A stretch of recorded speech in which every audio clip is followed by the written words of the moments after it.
जी क्या नाम है? जी मैं अंजलि सैनी। अंजलि जी, थोड़ा सा तेज बोलिएगा। बताएं, आज भारत बंद भी था और क्या आपकी मांगे हैं और क्या अब प्रशासन ने आपका सहयोग किया? नहीं, प्रशासन का पूरा सहयोग रहा। मैं प्रशासन के लिए आभार व्यक्त करती हूँ।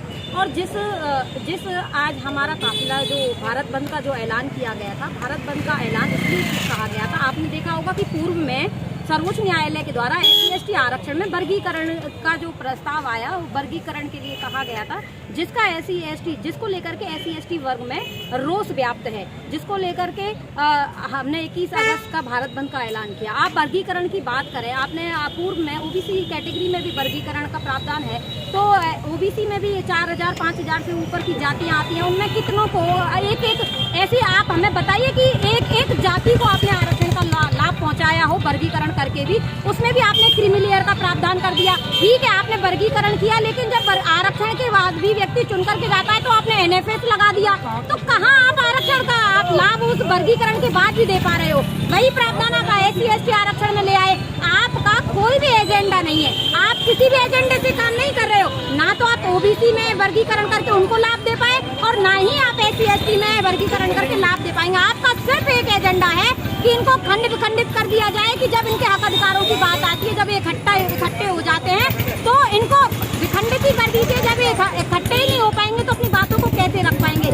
तो मेरा सीधा आज हमने शांतिपूर्ण तरीके से भारत बंद का ऐलान था, शांतिपूर्ण तरीके से हमने जिला मुख्यालय पर आकर अपना ज्ञापन सौंपा और सरकार से मांग की है कि इस उपवर्गीकरण को ना किया जाए। अगर ये उपवर्गीकरण होता है तो अभी आपको यहाँ सैकड़ों में लोग दिखाई दे रहे हैं, तो मंजर अलग होगा कि अगर इस वर्गीकरण को वापस नहीं लिया गया तो वो मंजर अलग होगा कि करोड़ों की संख्या में पूरे भारतवर्ष में आपको समाज दिखाई देगा।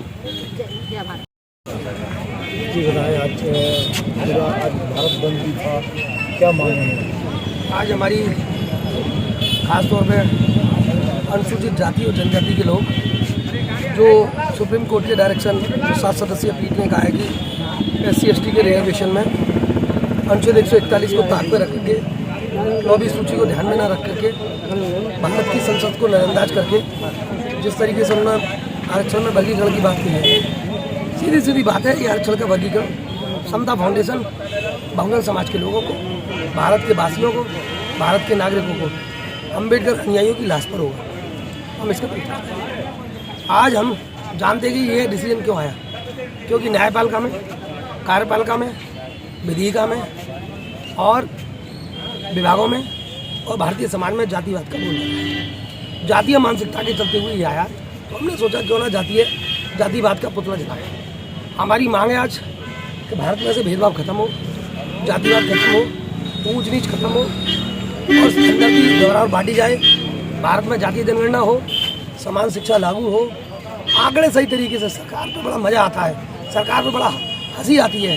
सरकार भाई साहब जनसंख्या गिनती नहीं करा पाई 10 साल से सत्ता में, आंकड़े कहाँ से लाएगी? मुंह से बोलते थे 140 करोड़। जब तक ठोस आंकड़े ना होंगे तो कोई योजना लागू ना हो। अब आपको आरक्षण में कुछ करना है तो पहले आंकड़े प्रस्तुत करो। हमारा मानना है पढ़े लिखे लोगों की तरह काम करो। हम इसका विरोध करते हैं, लेकिन आज बड़ा हमें खतरा प्रशासन ने जातिवाद का भी पुतला नहीं जलाने दिया। खैर, उनके लिए सहयोग है, कभी सबका आभार व्यक्त करते हैं, मीडिया के साथियों आभार व्यक्त करते हैं। हम हाथों में पट्टिका जातिवाद का नाश हो, दहशतवाद मिटेगा, देश बचेगा, भेदभाव मिटेगा, देश बचेगा। ऐसे हम और हमारे समर्थक अम्बेडकरवादी मानते हैं। सभी साथियों का बहुत बहुत धन्यवाद, सभी प्रशासन को धन्यवाद, सभी जो आंदोलन में आए साथी शांति से अपने घर पहुँचे, अपने अपने वाहनों से पहुँचे। आज चालान का भी ध्यान ना करें, प्रशासन से हम लोग रिक्वेस्ट कर लेंगे, 3 दिन निकल जाए, गर्मी पड़ रही है। का आह्वान किया गया था, उसको लेकर मथुरा में क्या व्यवस्था की गई सुरक्षा के दृष्टि? देखिए, इसके सभी जितने भी स्टेक होल्डर हैं जिन्होंने भारत बंद का आह्वान किया था, उसके जितने जनप्रतिनिधि हैं, सबसे कई राउंड की हमारी बात हो गई है, ठीक है। लेकिन उन्होंने जो लोकतांत्रिक उनके अधिकार हैं उसका प्रयोग अपना कर रहे हैं, तो उनकी सुरक्षा के जो इंतजाम पुख्ता किए गए हैं। यहाँ 2 कंपनी हमने PSC लगाया है, मतलब 4 CO लगे हुए हैं, इंस्पेक्टर लगे हुए हैं, प्लेन कंपनी लगे हैं। इनकी पूरी जो जुडिशरी है, सब जगह चौराहे तिराहे पर ड्यूटी हमने प्राप्त लगाया है और इनको संगठन लोगों ने कहना इनका पीसफुल प्रोटेस्ट का ज्ञापन देने का है और पीसफुल प्रोटेस्ट करेंगे। ज्ञापन देने के लिए मशीन नियुक्त हो गया है। सभी पुख्ता इंतजाम है और उनसे बातचीत होगी, सब उसको संपर्क कराया जा रहा है। सर कहीं कोई जबरन मार्केट बंद कराने का कोई नहीं, कोई नहीं, किसी ने कॉल भी नहीं किया है।